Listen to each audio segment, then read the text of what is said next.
Olá, sejam super bem-vindos ao podcast Líderes Fora de Série. E hoje eu tô aqui com duas pessoas mais do que especiais. Um é um co-host, né, já de longa data, Diego Rondon, que é um baita headhunter, CEO da Evolve, também investidor de grandes empresas. E eu estou aqui com uma super empreendedora, uma pessoa que tem uma história que vai compartilhar com a gente aqui de muita garra. Empreendedora num setor que cresce muito e que vai crescer cada dia mais. CEO e cofundadora da Nilo Saúde, Isadora Kimura. Obrigada por ter aqui você com a gente. Obrigada a você, Carol, Diego. Estou super feliz pro nosso papo. Vamos lá. Maravilha. Bom, eu dei uma fuxicada assim boa, né? E olhando alguns números de saúde. Antes de você falar um pouquinho, né, do que faz a Nilo Saúde, eu queria que você contasse assim pra gente quais foram os 3 maiores desafios que você enfrentou nessa jornada empreendedora, né? O que fez, assim, muitas vezes você ter vontade de sentar no meio-fio e chorar de alguma coisa que saiu fora do que você queria ou até pensar em desistir? Gosto de fazer essa pergunta porque tem muita gente que assiste a gente, algumas pessoas querem empreender, outros estão passando por uma dificuldade, às vezes é sempre legal ouvir a história de alguém que enfrentou isso e como fez para superar. Cara, eu adorei essa pergunta porque, na verdade, empreender é só desafio, né? Se eu pudesse resumir em uma palavra, é isso, é resolver problema, né? A gente está resolvendo problema e tentando superar problema o tempo inteiro. E eu tive um professor de Stanford que me falou uma vez uma frase que resume bem os desafios. Ele falou assim, olha, quando você está começando uma empresa, fake it until you make it, but fake it each time less. Ou seja, né, do tipo, você não sabe de nada, você começa não sabendo de nada, mas tenta cada vez mais ir aprendendo para que você tenha que, né, diminuir ali o gap entre o que você está sonhando e o que você está fazendo. Então, eu acho que os desafios, eles passam muito por isso, né? Poxa, é o desafio do primeiro cliente, né? De você virar e falar assim, olha, eu tenho uma solução. A gente vende para grandes empresas dentro do mercado de saúde. Mercado super conservador. Sim. Toma Difícil, decisão né? devagar, difícil. Como que você convence, né, uma empresa que está ali cuidando de pessoas, que tem uma necessidade de segurança, uma aversão a risco, a testar algo que é novo, que é uma inovação? Então, acho que esse 0 para 1 foi um dos grandes e acho que a gente ficou quebrando cabeça ali até que o negócio começou a fluir mesmo. Você chegou a tentar vender para empresas menores ou o seu foco sempre foram grandes empresas? Quando a gente começou, a gente se fez essa pergunta de como abordar o mercado. E eu acho que muito rapidamente, no nosso caso, a gente percebeu que para fazer uma empresa de software, né, uma empresa de tecnologia, que tivesse um grande valor de mercado, a gente ia ter bastante dificuldade de fazer isso para outras empresas pequenininhas de saúde por uma questão de orçamento. Claro. Em geral, são empresas, né, ali de 2, 3 médicos, tem uma clínicazinha, não tem um orçamento, tudo. Então, a gente acabou indo direto para as grandes. Muita gente falou que a gente ia morrer no meio do caminho, eu ouvi isso. É isso que eu ia te falar. Porque, às vezes, as pessoas pensam assim, não, né, o tempo, né, de venda para uma empresa grande é muito maior do que para uma empresa, às vezes, pequena, que o tomador de decisão, ele tá ali. E essa é uma decisão, às vezes, que ela pode ser decisiva, né? Super. E, assim, eu acho que eu gosto de ter essas conversas porque, às vezes, tem isso do boca a boca, né, desse conhecimento tribal que a gente constrói com outros empreendedores, de falar assim, sempre começa pelo pequeno, que é mais fácil, depois... né, isso não tá em livro nenhum, né? Adorei. Então, a gente fica se consultando aqui com outros empreendedoras, empreendedores, com quem já fez antes, fala, não, começa do pequeno e depois vai pro grande e tudo. Só que eu acho que isso nem sempre é verdade, né? Você tem que olhar, poxa, qual problema você está resolvendo? No nosso caso, é um problema de processo, é um problema de ineficiência operacional. O pequeno, ele tem essa dor? Tem. Mas, assim, é uma dor pequena, porque ele tem uma operação de 2, 3, 4 pessoas no máximo. Enquanto o grande, né, alguns dos nossos clientes têm 5.000 funcionários. Sim. E aí, isso começa a se tornar uma dor que ou você vai para o grande ou você não resolve.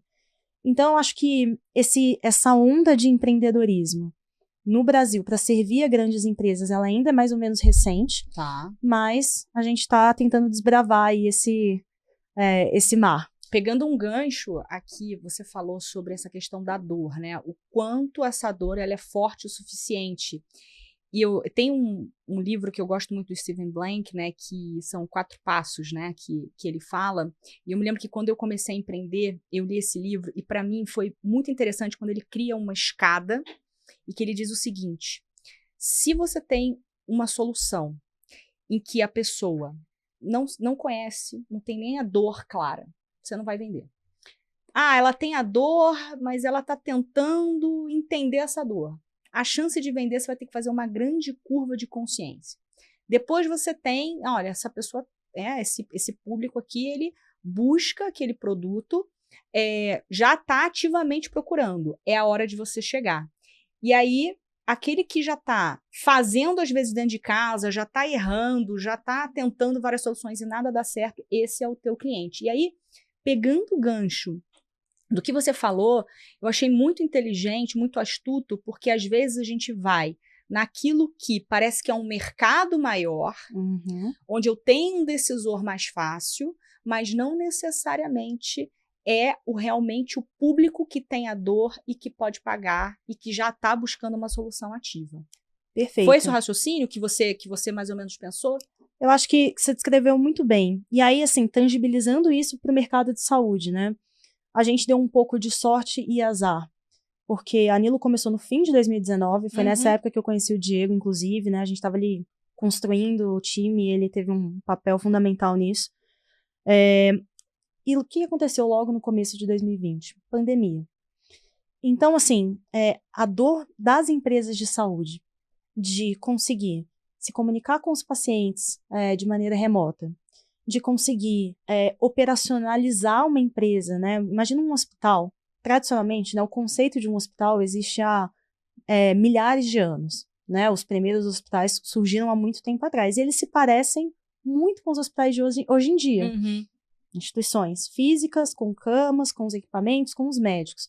Imagina o que não levou para que essas empresas começassem a pensar: eu preciso também trabalhar com um paciente que não está aqui dentro. Sim. Eu preciso pensar em cuidado digital. Levou uma pandemia, né? Então, assim, a pandemia, obviamente, teve consequências terríveis, mas ajudou a criar esse processo de dor dentro do mercado de saúde, que é o processo que gera mudança. Que é um momento onde eu começo a procurar uma solução para um problema que eu não sei resolver.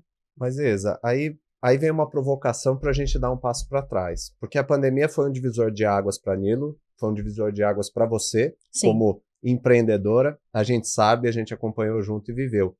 Agora, na ideação do teu produto, como é que surgiu essa intenção? Como é que você descobriu o produto que vocês queriam, de fato, colocar na mesa? Que eu sei que é uma história muito gostosa para você contar. E aí, dessa ideação, o que mudou na pandemia? Porque também teve um leve ajuste de rota, né? Com certeza. Vamos lá.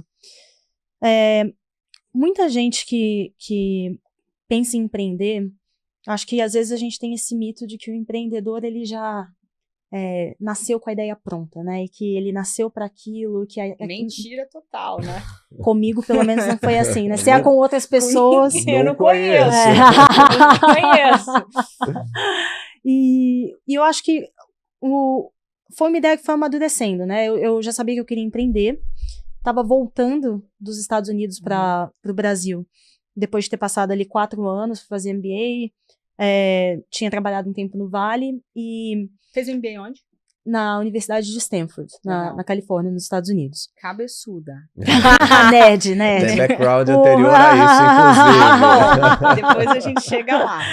E daí, quando eu voltei, eu estava sem casa, né? Porque eu tinha acabado de voltar do país, fui passar um tempo com a minha mãe, com a minha família.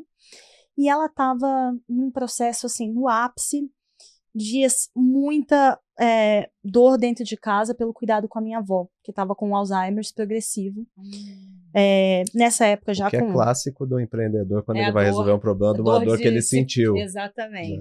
Clássico. E assim, se você me perguntasse se eu pensava em empreender em saúde, eu ia falar que é mentira, porque assim, eu vinha de uma trajetória de digital e de educação.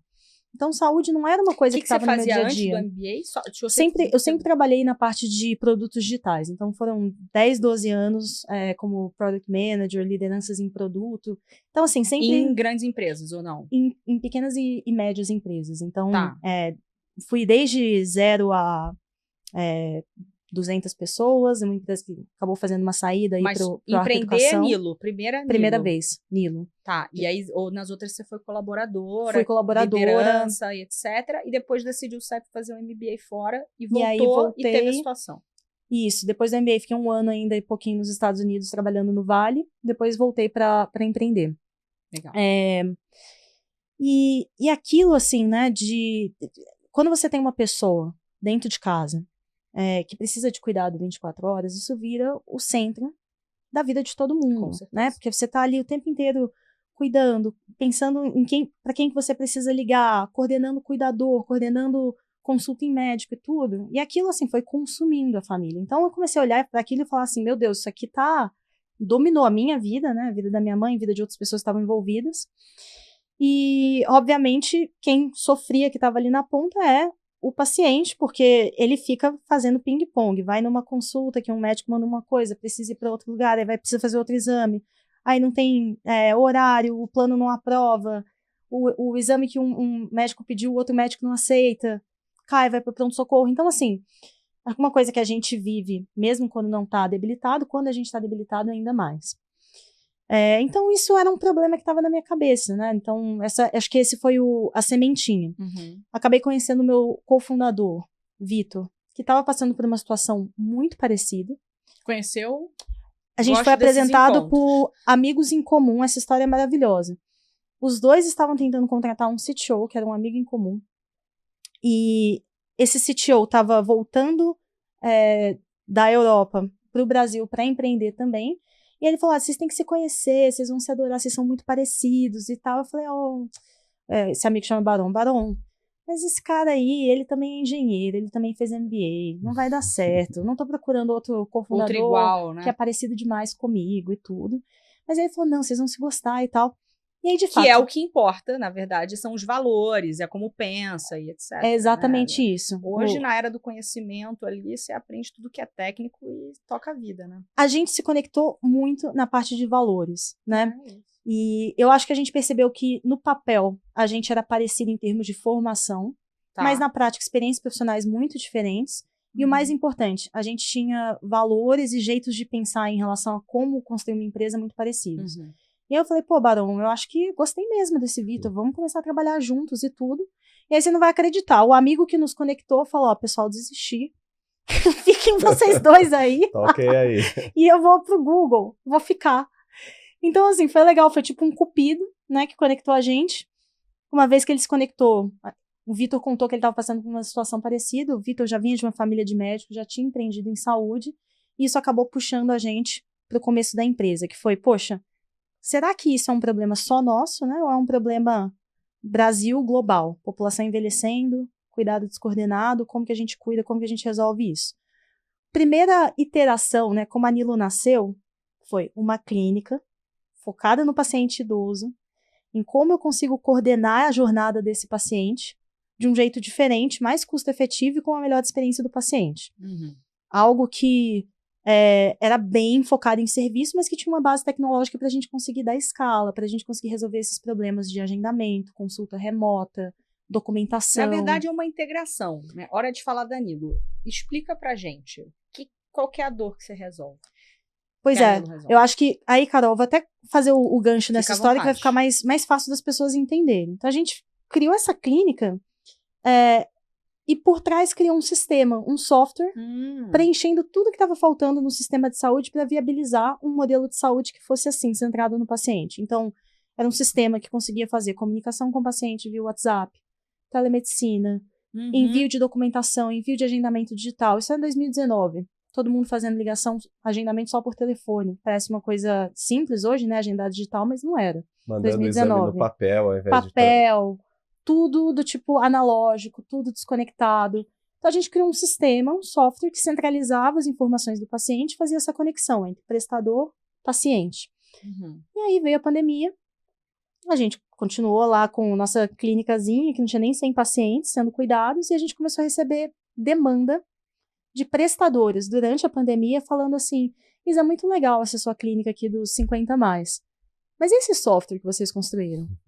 Será que eu não posso usar só o seu software. Pessoas aleatórias. Pessoas que eram os nossos prestadores, os nossos potenciais clientes, que a gente estava tentando vender, batia na porta, falava, oi, você quer comprar aqui esse serviço de eu cuidar, né, de pacientes 50 mais que passam aqui no seu ecossistema? Ele falou, olha, o serviço eu não quero não, mas o software que vocês desenvolveram para fazer isso, fiquei muito interessado, posso ouvir mais? A gente falou, pô, no começo não tá à venda, né, isso aqui é uma coisa que a gente nem tá pronta ainda, né, do tipo, tava cheio de buraco e tudo. A gente ouviu uma vez, 2 vezes, 3 vezes, e aí voltando pro seu ponto do livro do Steve Blank.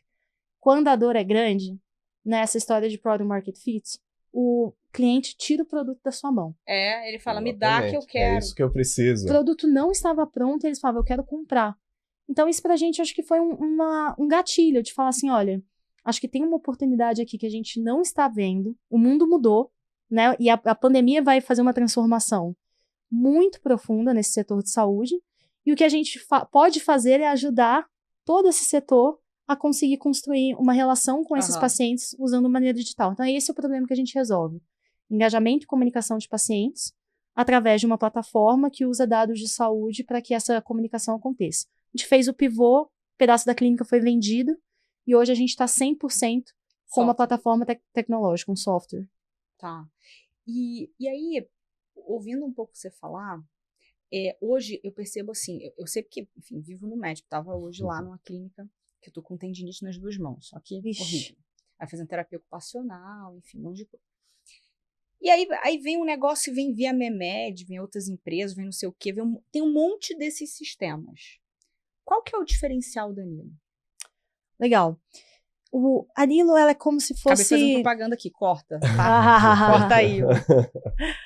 Ela é como se fosse a infraestrutura que fica por trás dos panos para que as empresas de saúde consigam chegar até você, por exemplo, a clínica do seu médico, a clínica de terapia ocupacional. Vou explicar um pouco melhor. Eu não sei se já teve a experiência, por exemplo, de passar no hospital Einstein. Já. Então você, por exemplo, o Einstein, que é um dos nossos clientes, né? Se você sai do Einstein, né, por exemplo, de uma cirurgia de joelho e precisa fazer fisioterapia logo na sequência, você vai receber um WhatsApp automaticamente já falando, oi Carol, tudo bem?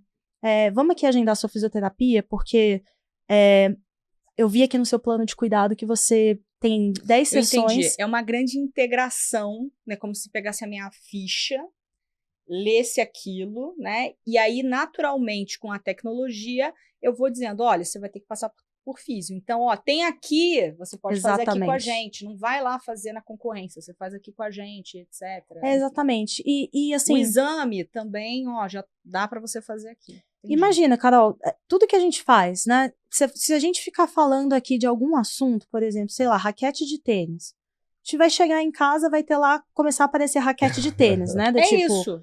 Dentro do navegador ali na Amazon, dentro da propaganda nas redes sociais, no feed e tudo.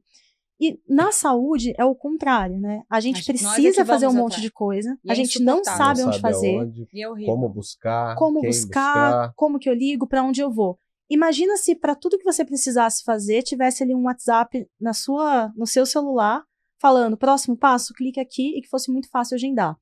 Então, assim, a visão é exatamente essa. Como criar essa infraestrutura de pegar o digital, né, com base em dados de saúde, para conseguir fazer essa navegação do paciente, sempre no próximo passo, e ajudando a fazer a mensuração de resultado para o prestador, né, no processo de monetização. Eu entendo, né, que eu não tenho dúvida que a Nilo fez um grande salto, né, mas eu, como paciente ainda, vejo assim, que tem um mar.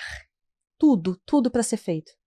Tudo. Tem um mar ainda, né? Porque ainda você tem, né, alguns gaps na cadeia, né? Que você, por exemplo, você pega o plano de saúde, aí às vezes você não tem uma boa experiência no plano de saúde que vai acarretar, por exemplo, ontem, não posso falar nome, mas é um grupo grande e tal, cheguei lá, tem a terapia ocupacional. Aí a pessoa falou, mas agora o plano não pode nessa unidade, pode na outra. Você está me brincando comigo, entende? 7 da noite, terrível. 1 hora de trânsito.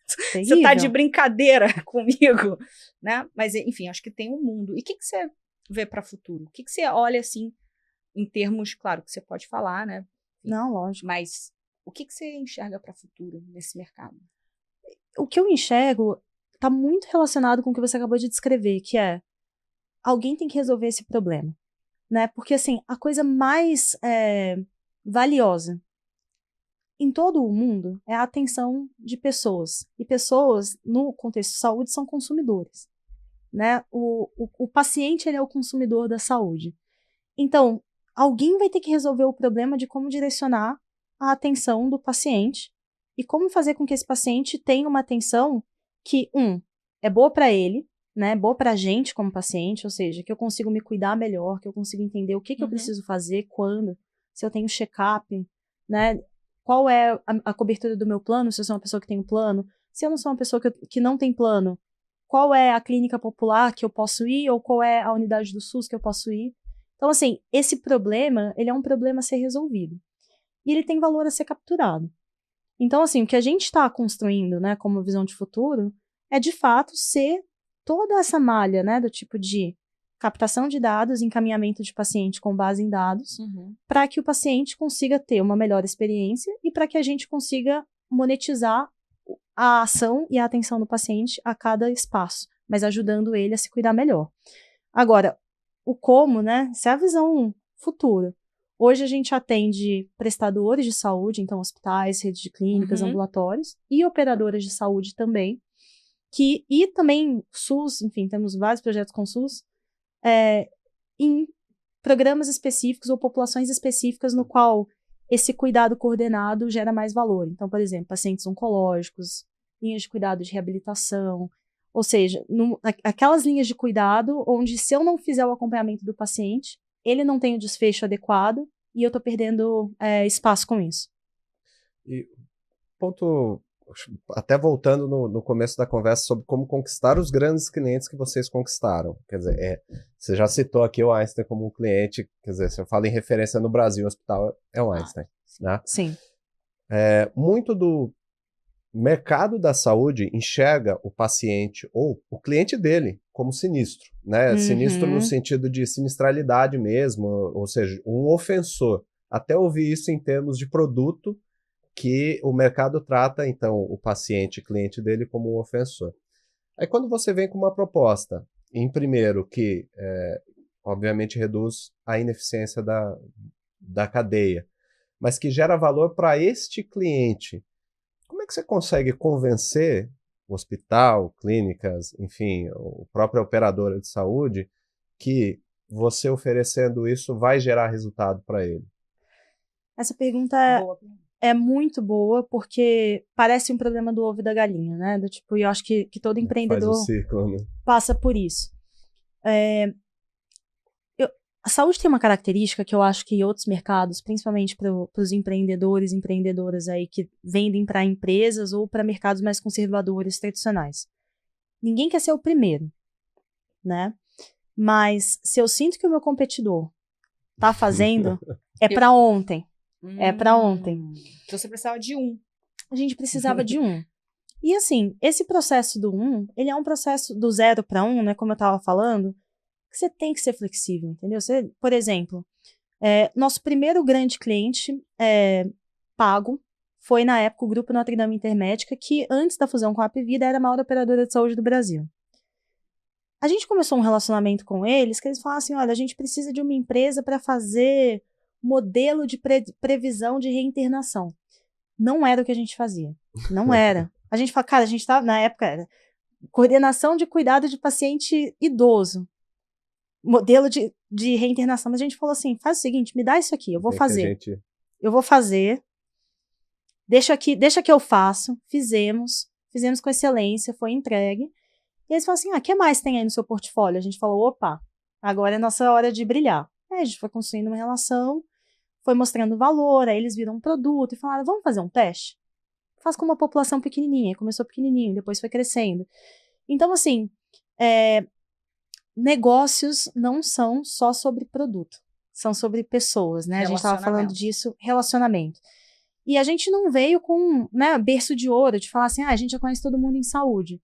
Mas eu acho que a gente sempre entendeu isso e sempre fez muita questão de falar assim, olha, vamos construir relacionamentos de confiança e de, acho que, transparência, o que a gente tem, o que a gente não tem, de demonstrar valor, né, do tipo, a gente não tem mais constrói rápido, constrói entrega dentro do prazo, e isso foi cativando os primeiros clientes. Então, assim, demorou, né, e eu acho que não é fácil. Teve algum momento? Quanto tempo? Fala. Desculpa. Não, fala. Quanto tempo, desde o primeiro contato, aquele lead frio ou coisa assim, que eu acho que até para quem está empreendendo e está indo ao mercado buscar, quanto tempo desde esse primeiro lead frio até se transformar realmente num contrato efetivo? Foram quase 2 anos. Nossa. Quase 2 anos. E aí? Só comendo capim. Aí é o que você estava falando no começo, né? Da vontade de chorar, porque você fica se perguntando muito. Nesse momento você pensava em desistir?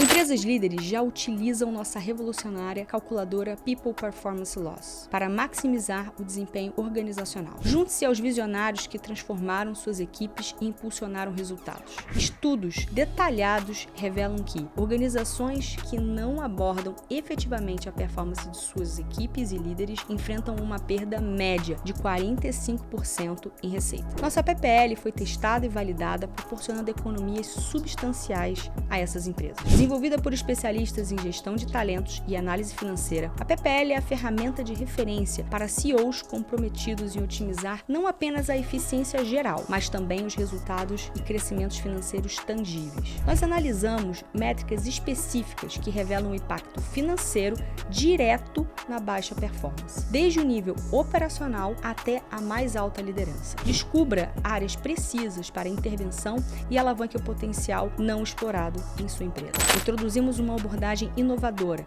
para mensurar perdas de performance e, com isso, a PPL vai além das métricas convencionais, oferecendo uma visão única de impacto financeiro real da performance insuficiente em colaboradores e líderes. Antecipe-se a perdas futuras, identificando e corrigindo ineficiências hoje. Com a PPL, você não apenas resolve problemas atuais, mas também prepara sua organização para prosperar em um ambiente de negócios em qualquer cenário. Clique abaixo e acesse nossa calculadora agora. Eu acho que ao longo do processo, eu não cheguei a pensar em desistir, mas assim, as oscilações de humor, de assim, euforia e depressão são muito grandes, foram, né, são, e eu acho que isso é um tema que, cara, leva até pra terapia, porque assim, você precisa se proteger um pouco até disso, né, do tipo, a empresa, ela é muito, principalmente no começo, é muito volátil, e a gente vai junto se a gente não se protege um pouquinho. Para mim é obrigatório. Todo empreendedor, né? tem que tem ter que terapia. fazer terapia. Tem que fazer terapia e outras coisas. E outras coisas, né? Os outros pilarezinhos ali de cuidado. É um ponto até muito pouco falado, né? Sobre a saúde mental dos empresários, né? Porque vende-se muito um estereótipo do empresário ou da empresária que acorda às 5 da manhã, toma banho gelado, e que vai pro treino, e que trabalha 14 horas e que nunca tira férias, e que não sei o quê, e a alimentação perfeita, e que tá tudo bem, e que a família é perfeita, né? Só que tem o lado sombra, né? Que ninguém conta, que não tá no Instagram, que não tá no LinkedIn, que é quando você tá sozinho, né? Quando você tá à noite sozinho ou sozinha com os seus problemas, pensando como é que você vai resolver, como é que você vai pagar as suas contas, como é que você vai entregar resultado para o investidor, né? E para você, em primeiro lugar, né?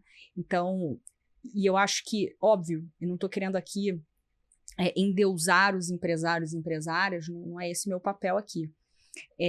Todo mundo na carreira, né? Carreira de modo geral, já diz o nome, né? A gente está num processo de crescimento, né? De alguma forma. Para algum lugar você vai, né? Você vai trilhar a sua vida e existe uma dependência natural, né? De pagar nossos boletos que não deixam de chegar. Sem dúvida. Então, acho que esse é um ponto, e acho muito legal essa questão, né? De você trabalhar com saúde, mas a quantidade de empresários que eu vejo com vários distúrbios emocionais é imenso. Né? E falando de conhecimento tribal também, assim, eu sou uma dessas empresárias. E eu acho que é um pouco do mito, né? Um mito do herói, da heroína, né? Do tipo de que empreendedor é só tomar porrada e que você tem que aguentar. né, e pode mandar mais, que eu aguento mais, e assim, eu vou pegando, né, tudo de ruim, vou colocando dentro de uma gaveta e vou enterrando, vou fingindo que isso não tá acontecendo. Ano passado, eu fui parar no hospital, eu não percebi que eu tava Tinha com... Nilo nesse hospital aí? Graças a Deus que bom, tinha, que a cliente experiência- Nilo foi muito bem a experiência atendida. já tava difícil, pelo Escolhi por isso. Você olhou lá qual é a rede credenciada. Brincadeira. E fui muito bem atendida aí com acompanhamento via WhatsApp.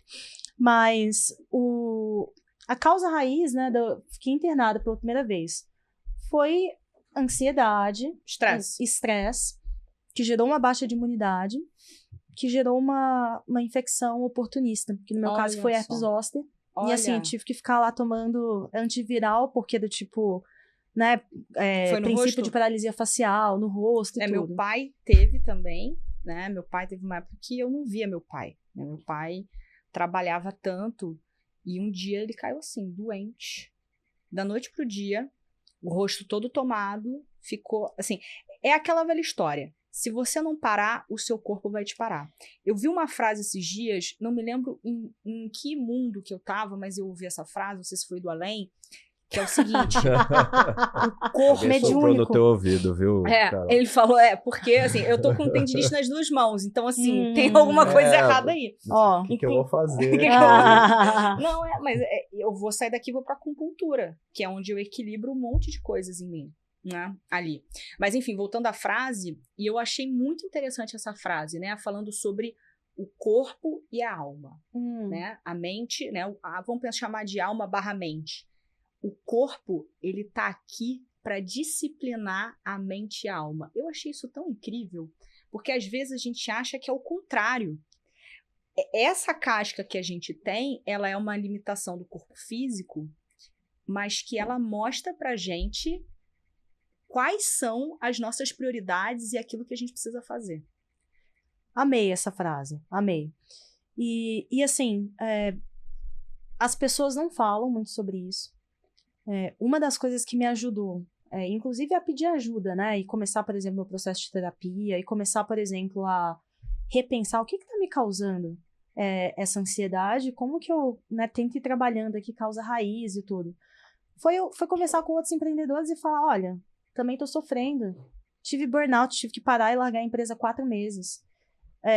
Poxa, tô com depressão. Então, assim, acho que são assuntos que são tabu, muito prevalentes. No meu caso era ansiedade, estou tratando, tô super bem, agora estou numa fase ótima, mas demorou 1 ano e uma internação, o corpo, né, falando pra mente, pra alma, né, a gente às vezes também gosta de pensar que são coisas separadas, mas uma coisa só. É uma coisa só. Né, em termos de um afeta o outro de um jeito muito íntimo. E eu acho que empreender é um pouco se deparar com coisas muito profundas, né, porque você tem que enfrentar medo, você tem que enfrentar medo de falhar, medo de se expor, solidão. Você tem que, às vezes, entender, poxa, eu tenho, sei lá, a gente tava até falando isso com um grupo de amigas ontem, que tem essa pesquisa que são 5 coisas, grandes áreas, assim, de importância na nossa vida, não sei se eu vou lembrar todas agora, mas família, saúde, trabalho, hobby e espiritualidade. E aí ela falava assim, olha, o homem consegue ter 4 de 5 e a mulher, na média, 3 de 5, porque o tempo de vida é limitado, né? Então, assim, o empreender é também perceber a renúncia, né?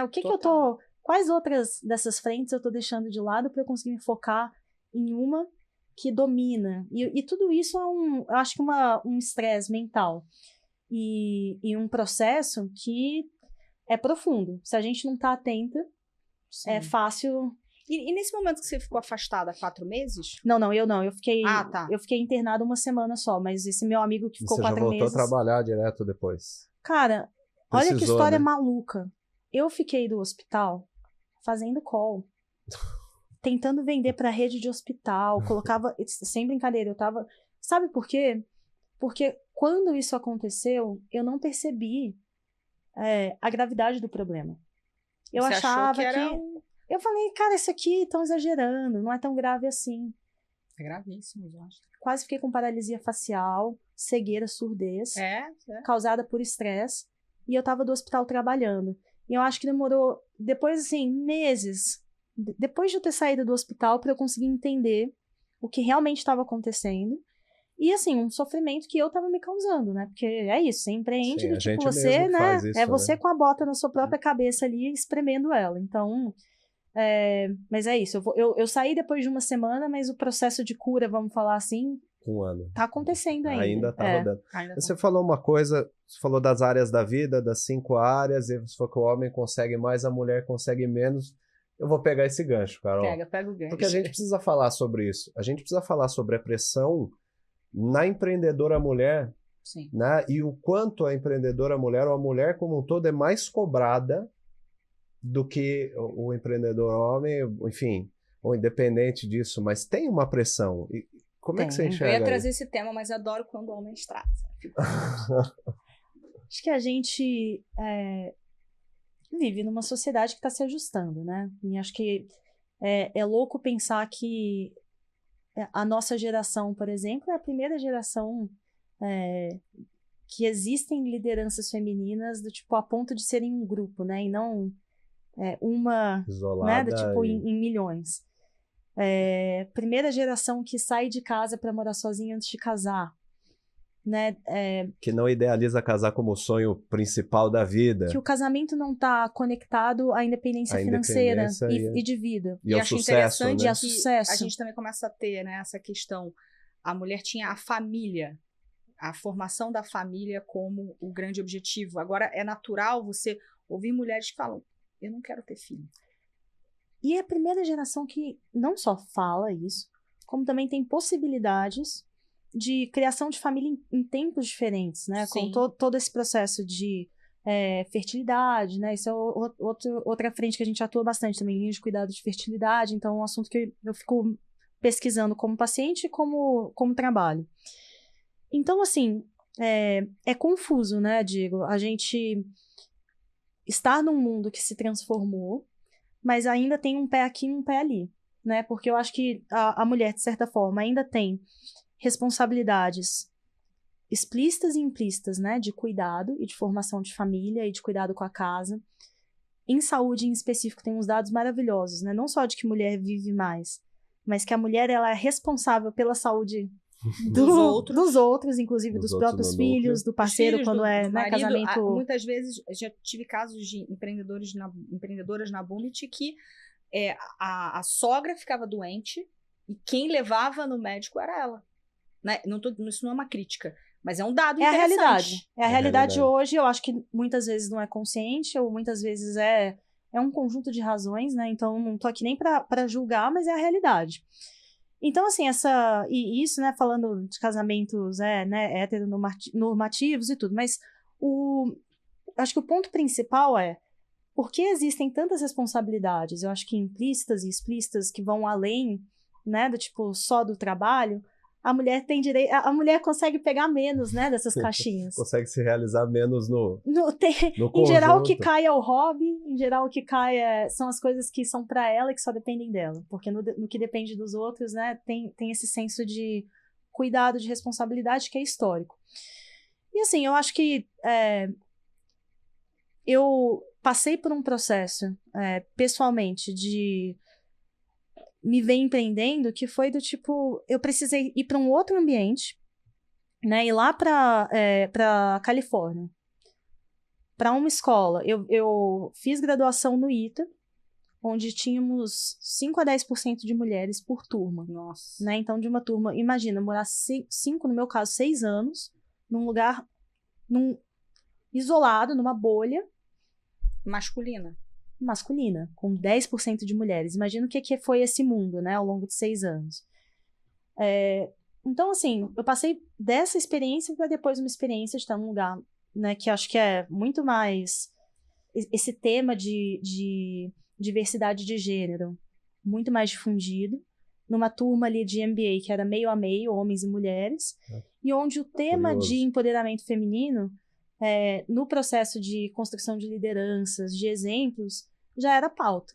Então, isso para mim foi muito importante, até para combater narrativas que também são muito comuns, assim, de empreendedoras mulheres, né? A mulher nunca está preparada, sempre precisa fazer mais um curso, sempre precisa de mais uma coisa antes de ser promovida, pede menos aumento, Bom, mas negocia alguém te pior. pedir mais um curso, a É. pessoa fez Aí ITA, já- foi pra Stanford. Não precisa. Acho que não. Mas é incrível isso mesmo, Mas acho né, que tem um com lugar isso. da gente também sentir isso, né? Não importa a formação, de onde vem, o que faz, o que come. Autocobrança. Parece que sempre estamos devendo. E aí eu vejo isso muito na família, né? É natural você ver o sentimento de culpa. Culpa. Ah, não, Uhum. mas eu tenho um filme, assim, um filmezinho desses de comédia brasileira, e eu achei muito interessante, que era a história de uma empresária, workaholic,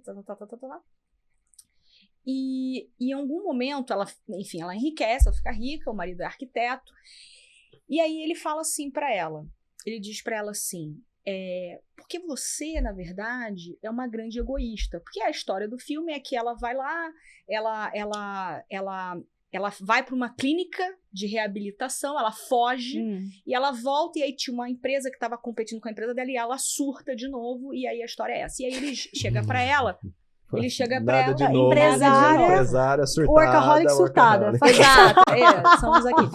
E aí ele chega pra ela e ele diz assim, o marido, ele fala assim, porque você é uma grande egoísta, você sempre pensou na sua empresa, na sua carreira. OBS, sei lá, diz o filme, né, que boa parte ali, né, do que eles tinham enquanto casa, enquanto estrutura, enquanto os filhos, vinha dessa tal empresa e da dedicação que ela teve. E aí eu quase mandei uma mensagem para a atriz que produziu o filme, assim, foi legal, Ingrid, o filme, mas assim, você tinha que ter respondido alguma coisa para ele quando ele te chamou de egoísta, porque na verdade, quando o homem empreende e ele muitas vezes deixa a família de lado, quantos day ones da Endeavor a gente já não assistiu, do cara falando, porque eu separei, porque eu não vi meus filhos crescerem e tal, e a gente aplaude e fala assim, nossa, como ele fez isso pela família. Quando a mulher opta por esse caminho, muitas vezes ela é egoísta, e ela não é reconhecida por aquilo que ela entregou como também provedora do lar. Eu não vou discutir se o papel da mulher é ser provedora ou não, isso não cabe a mim. Mas isso é um fato. É um fato. Tem um outro filme lindíssimo que eu assisti agora recentemente. Você já assistiu Anatomia de uma Queda? Não. Fantástico, fantástico. Filme incrível. E ele toca um pouco nesse tema. Gosto. E um tema que ainda é mais profundo, né, nessa relação, que é um pouco disso que você está falando, de culpa, de responsabilização, do papel, que às vezes, né, quando ele fica trocado, ele gera uma sensação de frustração. Enfim, não vou contar muito spoiler, o filme é lindíssimo, assistam, mas assim, é a realidade. E eu acho que eu tenho muita sorte, né? Hoje a cultura na Nilo, ela é construída pensando também, né, em o que é a cultura de trabalho que eu gostaria de viver. Eu acho que quem é empreendedor pode se dar esse luxo de falar assim, né, vamos construir a nossa cultura aqui. Sim. Acho que isso é das coisas boas de empreender. Mas eu sei que não é a realidade de todo mundo. E a gente, às vezes, tem que passar por um processo de tratamento de choque, sabe quando a pessoa está traumatizada vindo de um ambiente muito diferente? Principalmente mulheres, que ficavam muito na defensiva, comportamento até mais agressivo, do tipo assim, não, é porque na minha empresa, entendeu? Se eu não falo assim, o pessoal fala que eu não sou assertivo o suficiente. Tem um livro maravilhoso, então eu tô fazendo isso. Chama-se Jornada da Heroína. Não sei se você já leu, eu recomendo muito. Ela pega e faz uma analogia com a jornada do herói, do Joseph Campbell.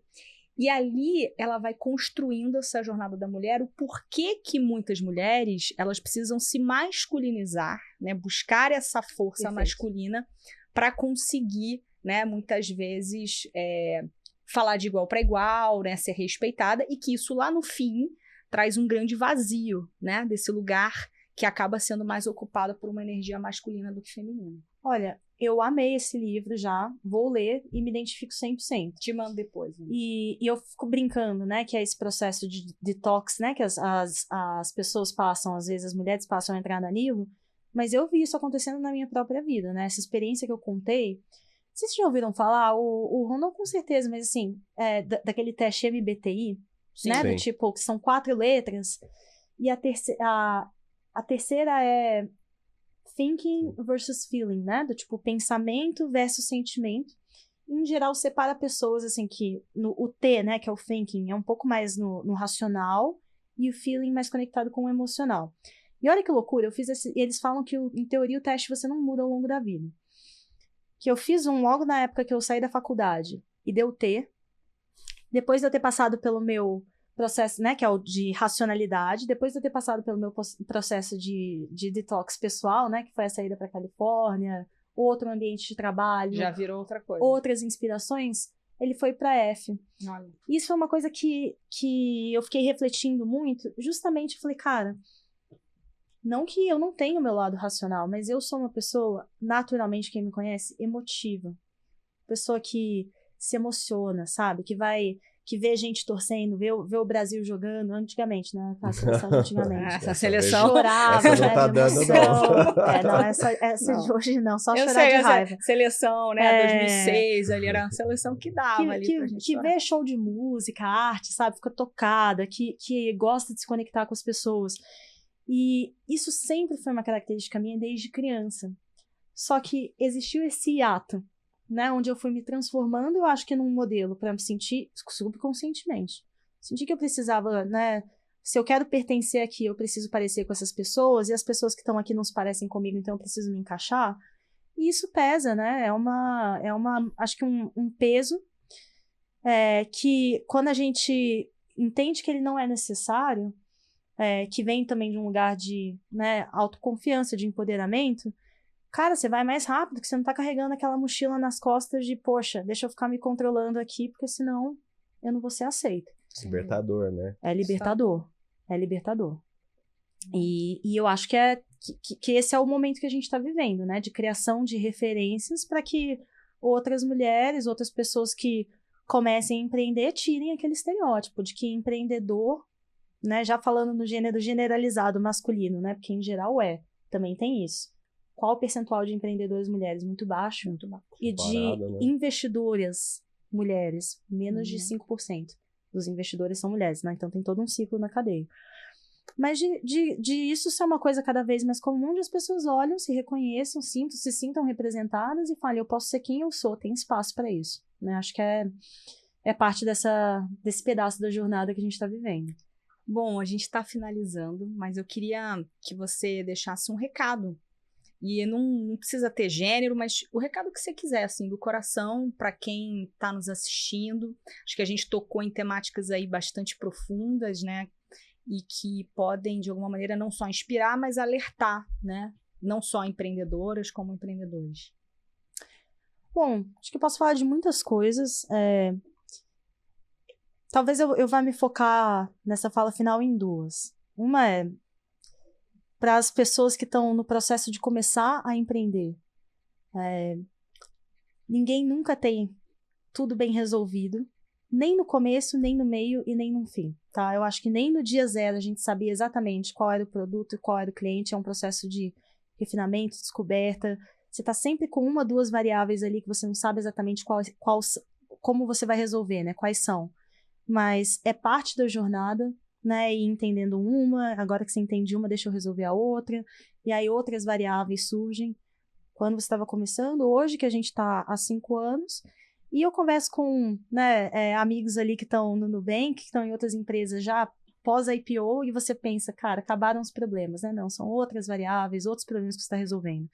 Então, conviver com esse processo de incerteza e ambiguidade é só parte da jornada, não é porque você está fazendo nada errado. E eu acho que a outra é peça ajuda, não fique sofrendo sozinho. Tanto sob uma perspectiva de negócio, mas principalmente aqui eu tô falando sobre uma perspectiva emocional e de saúde mental, porque uma amiga minha me falou isso, eu adorei. Empreender é um esporte de elite de saúde mental, né? Porque é como se você estivesse correndo uma maratona todo dia, toda semana, e a gente precisa se preparar, né? Ter elasticidade emocional, ter válvula de escape, ter resiliência, ter vocabulário para falar de sentimento. E sofrimento exagerado, eu acho que é um mito. É difícil, tem renúncias, mas eu acho que quando passa da conta, peça ajuda. É isso. Muito bom. Muito obrigada. Foi uma honra ter você aqui. Uma aula, né? E muita sensibilidade. Acho que não podia ser melhor. Te agradeço muito. Obrigada, Rondon. Obrigado. Obrigada a vocês, gente, pelo Isa. papo, pela oportunidade. Uma Obrigada. delícia. Valeu.